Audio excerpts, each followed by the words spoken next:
Do'stlar, mana ko'rib turibsizlar, suvimiz chiqishini. Hop, qancha suv chiqib turganini ko'rib baho beraverasizlar. Ya'ni sababi, hop 200 lik polietilenda normalniy suv arig'ini ko'rib turibsizlar, kattaligini. Endi sizga qanday tushuntirsam bo'ladi?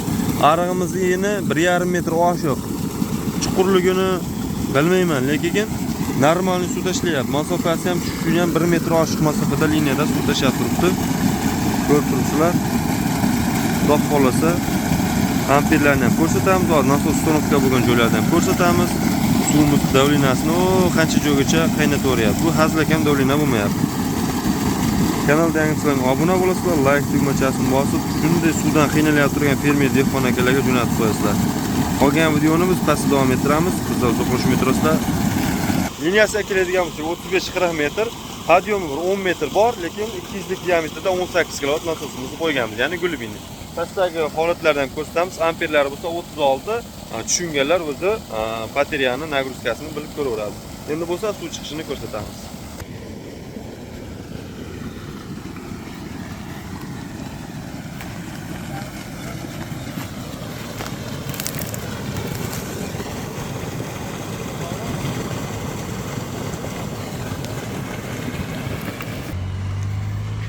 Do'stlar, ha!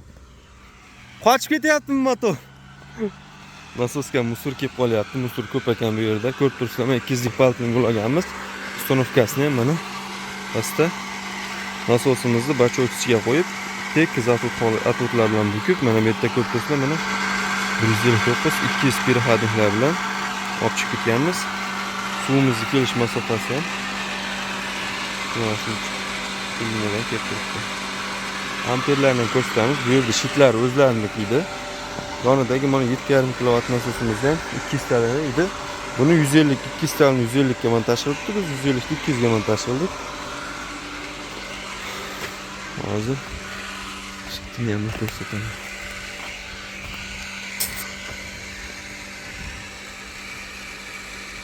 Hop. Buni kuyib qolibdi, shuning hisobiga 2 ta. Amperiya mana 35 36 toklarimiz yaxshi. Mana shu holatda mana ishlab turibdi.